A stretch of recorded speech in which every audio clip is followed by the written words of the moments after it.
In this far-off futuristic tale, surveillance and censorship has become so commonplace that people are willing to get brain implants for it. That'll never happen. Our story begins with a woman, Marie, plaguing a soon-to-be baby with the never-ending torment of consciousness. And there she is, but hold on a second. The doctors are crowding around the baby. Oh God, oh God. Turns out everything is fine. This woman just has no chill. I feel bad for her kid.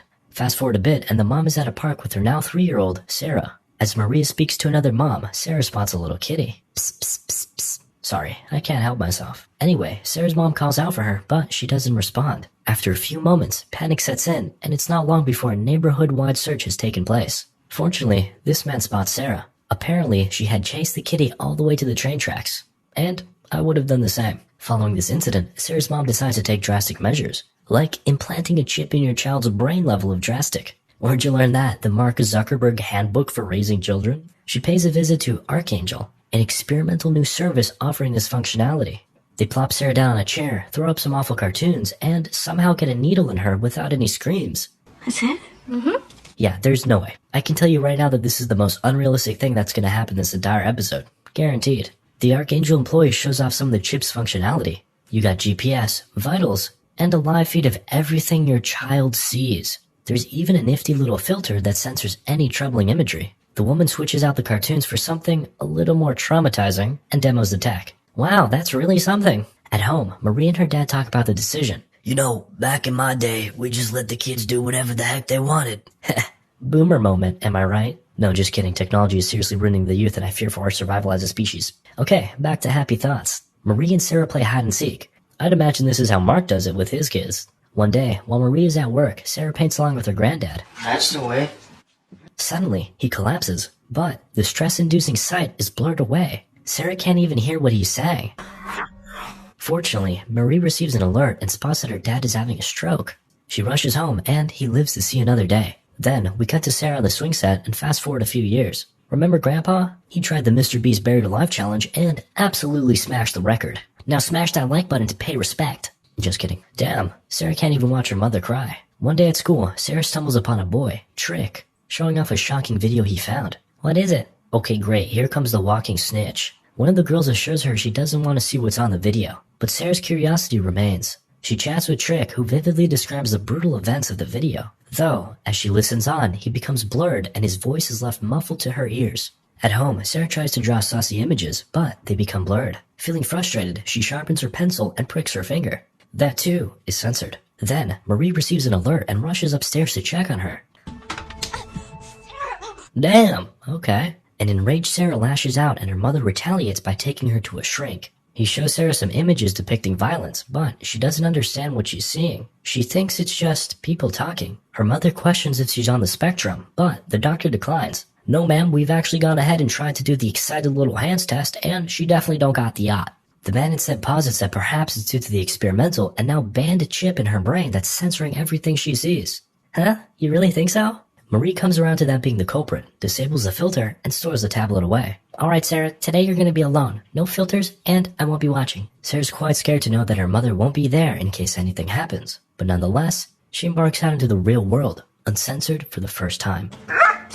A mere barky boy sends Sara into panic, and she almost gets run over.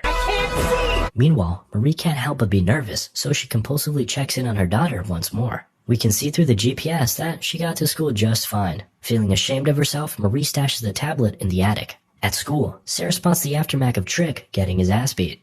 As he walks off in defeat, they lock eyes. Later, she sits with him and talks about it. Never seen a bus lift before? Well, my mom took away the filter, so yeah, first time. Excited at the revelation, Trick shows her all kinds of videos. Somehow, this doesn't traumatize her, and we fast forward again to high school. Damn, Sara is one gargantuan teenager. This actor is like 30, man. Anyway, we catch her at school once more where she spots a grown-up Trick in a sussy van. Apparently, he's a delivery man. Him and his boys invite Sara and her friend Riley to hang out at night. At home, Sara tells her mom she's gonna be back home late tonight because she's doing a movie night with her girlfriends. Of course, that couldn't be further from the truth, and she's instead hanging out with Trick. Meanwhile, Marie is keeping busy with one of her old patients. Sometime next week. Wow. She's so dedicated to her job. Respect. On the way home, Marie can't help but notice that Sara ain't picking up. She begins to call all the other parents and realizes that movie night was a lie. Panicked as ever, she checks Sara's room, but she isn't there. With no other option, Marie visits the attic and pulls out the cursed tablet. She plugs it in, and within moments, boots it up. And that's how you know what you're watching is fake. Chargers ain't that good. Once it's on, she checks the GPS and sees Sara at the lake. Fearing the worst, she turns on the camera and... oh, alrighty then. We cut to inside the van when... FBI, open up! My mom knows I'm not at Riley's. uh-oh, party's over. Sara heads home and lovingly greets her mother, still believing that everything is fine. As time passes on, Sara continues to hang out with her friends. But all the meanwhile, her mother knows exactly what's going on. One day, Sara and Trick get to chatting about his job. Her curiosity grows, so he shows her. You sure it's not sugar? This is salt. Don't ask any more questions. Suddenly, Marie gets an alert about Sara's elevated heart rate. Upon inspection, she sees that her daughter is eating salt with her nose. Yeah, I think it's stupid too. That's not how you eat it, and that's not okay. Later, Marie takes action, visiting Trick at his job. You stay away from my daughter, you hear me? What are you talking about, ma'am? Oh, you want to play dumb? I got it all on tape. Wow, oh my god, you still have that chip in her? You betcha. Absolutely shook. Trick complies with Marie's demands. Sara tries to reach out to him, but fearing the wrath of Karen, he doesn't reply. It's not long before her mental health is in the dumps. One day, she decides to pay a visit to Trick. Why are you doing this to me? Knowing Sara's mother could very well be watching, Trick breaks things off. I'm into guys now. We can't be together. A devastated Sara walks off before beginning to feel disoriented. Still watching, her mom knows exactly what this means. Marie heads to a pharmacy, and the next morning, we can see her adding a little extra spice to Sara's morning smoothie. At school, Sara's symptoms worsen before she runs off to get intimate with the toilet. Oh, honey, that was the EC pill that did that. The what? Emergency contraception. Don't worry, I won't tell anyone. What? Sara rushes home and inspects the garbage, finding the package for said pill. This could only mean one thing. She runs upstairs to confirm her suspicions. Upon finding the tablet, she skims through and sees that her mom's been watching her with Trick this entire time. Soon, her mother returns home and spots the mess. Sara? She heads upstairs and finds the tablet. Upon looking through Sara's eyes, Marie sees herself. You watched me. What can I say? TV got boring. Fortunately for me, Sara accidentally flips the filter back on, so this gruesome display is advertiser-friendly. Poggers. Then, the filter comes off and Sara inspects her handiwork. She'll walk this one off. And look at that, she does.